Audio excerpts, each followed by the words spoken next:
Hi dear students. അപ്പോൾ നമ്മൾ ഇന്ന് ഡിസ്കസ് ചെയ്യാൻ പോകുന്നത് നമ്മുടെ NUS +2 സ്റ്റുഡൻസിന് വെക്ടർ എന്ന് പറയുന്ന ഒരു ചാപ്റ്റർ ഉണ്ടല്ലേ മാത്സിൽ. ആ ചാപ്റ്ററിൽ നിന്ന് ചോദിച്ചിട്ടുള്ള ഒരു ഇമ്പോർട്ടൻ്റ് ആയിട്ടുള്ള ചോദ്യമാണ് നമ്മൾ ഇന്നത്തെ വീഡിയോയിൽ ഡിസ്കസ് ചെയ്യാൻ പോകുന്നത്. ഇനി 6 മാസം കൊണ്ട് SSLC +2 കൂടാതെ ഇന്ത്യയിലെ ഏറ്റവും മികച്ച യൂണിവേഴ്സിറ്റികളിൽ നിന്നും UG, PG എന്നീ കോഴ്സുകൾ ചെയ്യാം. കേരളത്തിലെ ആദ്യത്തെ ഡിസ്റ്റൻസ് ലേണിംഗ് ആപ്പായ ഫ്യൂച്ചർ പ്ലസ് അക്കാഡമിക്കൊപ്പം. ഇത് പല ക്വസ്റ്റ്യൻ പേപ്പറിലും ഞാൻ കണ്ടിട്ടുണ്ട്. അപ്പോൾ നിങ്ങൾക്ക് കൂടി ഷെയർ ചെയ്യാമെന്ന് പറഞ്ഞിട്ടാണ് ഞാൻ ഇന്ന് ഈ വീഡിയോ എടുക്കാൻ വന്നത്. സോ നമുക്ക് ഏതാണ് ആ ചോദ്യം, എങ്ങനെയാണ് അതിൻ്റെ ഉത്തരം ഏതുണ്ടാന്ന് പഠിച്ചാലോ. അപ്പോൾ നമുക്കിത് പഠിക്കുന്നതിന് മുന്നേ അതിനൊരു ഇക്വേഷൻ പഠിക്കേണ്ട. ആ ഇക്വേഷൻ പഠിച്ചിട്ട് വേണം ഈ പ്രോബ്ലം നമുക്ക് ചെയ്യാനായിട്ട്.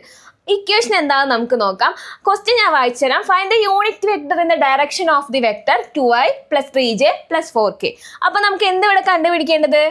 യൂണിറ്റ് വെക്ടർ ആണ് കണ്ടുപിടിക്കേണ്ടത് അല്ലേ.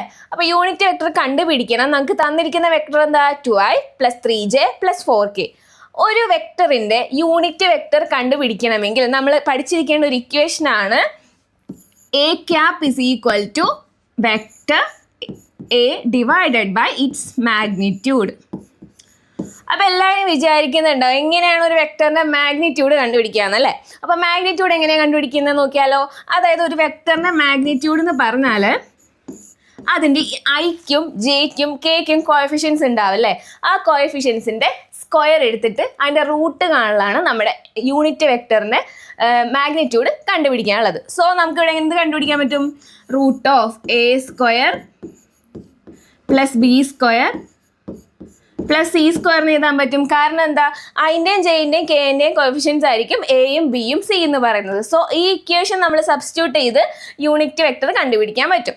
സോ നമ്മൾ ഈ തന്നിരിക്കുന്ന ചോദ്യത്തിൽ ഇത് അപ്ലൈ ചെയ്താൽ ആദ്യം നമുക്ക് എന്ത് കണ്ടുപിടിക്കാം? അതിൻ്റെ മാഗ്നിറ്റ്യൂഡ് കണ്ടുപിടിക്കാം. അതായത് മാഗ്നിറ്റ്യൂഡ് ഓഫ് എ.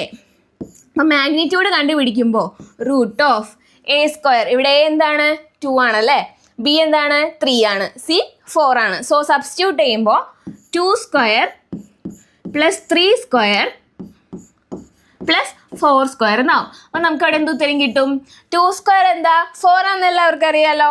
4 + 3² 3² 9 ആണ്. +4² അല്ലേ. അപ്പോൾ 4² എന്ന് പറയുമ്പോൾ 16. അപ്പോൾ √(4 + 9 + 16). അപ്പോൾ നമുക്ക് അവിടെ എന്ത് ഉത്തരം കിട്ടും? √29 നമുക്ക് ആൻസർ കിട്ടും അല്ലേ. √29. 4 + 9 + 16 എന്ന് പറയുമ്പോൾ √29 നമുക്ക് ആൻസർ കിട്ടും. സോ നമുക്ക് ഈ കിട്ടിയ മാഗ്നിറ്റ്യൂഡ്, അതാണ് ഈ വെക്ടറിൻ്റെ മാഗ്നിറ്റ്യൂഡ് എന്ന് പറയുന്നത്. ഈ മാഗ്നിറ്റ്യൂഡ് നമ്മൾ ഈ ഇക്വേഷൻ സബ്സ്റ്റിറ്റ്യൂട്ട് ചെയ്യുമ്പോൾ ആ വെക്ടർ നമുക്ക് ആദ്യം എഴുതാം. ആ വെക്ടർ എഴുതണം അല്ലേ. അതായത് 2i + 3j + 4k divided by magnitude. Magnitude എന്താണ്? മാഗ്നിറ്റ്യൂഡ് √29 നമുക്ക് കിട്ടും.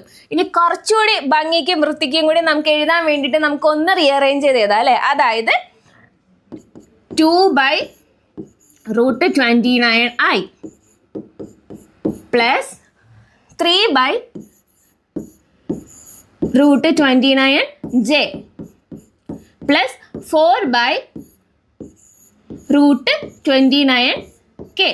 അപ്പോൾ ഒരു വെക്ടർ തന്നാൽ അതിൻ്റെ യൂണിറ്റ് വെക്ടർ എങ്ങനെയാണ് കണ്ടുപിടിക്കുകയെന്ന് നമ്മൾ ഇന്ന് പഠിച്ചല്ലേ. ആ വെക്ടറും അതിൻ്റെ മാഗ്നിറ്റ്യൂഡും കൂടി ഡിവൈഡ് ചെയ്താൽ നമുക്ക് എന്ത് കിട്ടും? ആ വെക്ടറിൻ്റെ യൂണിറ്റ് വെക്ടർ നമുക്ക് കണ്ടുപിടിക്കാൻ പറ്റും. അപ്പോൾ ഇത് ഈ വെക്ടേഴ്സ് എന്ന് പറയുന്ന ചാപ്റ്ററിൽ നിന്ന് ചോദിക്കാറുള്ള ഒരു ചോദ്യമാണ്. അപ്പോൾ ഇതെല്ലാവർക്കും ക്ലിയർ ആയെന്ന് വിചാരിക്കുന്നുണ്ട്. ഇന്നത്തെ വീഡിയോ ഇപ്പോൾ എല്ലാവർക്കും യൂസ്ഫുൾ ആയിട്ടുള്ള വീഡിയോ ആണെന്ന് തോന്നുന്നുണ്ട്.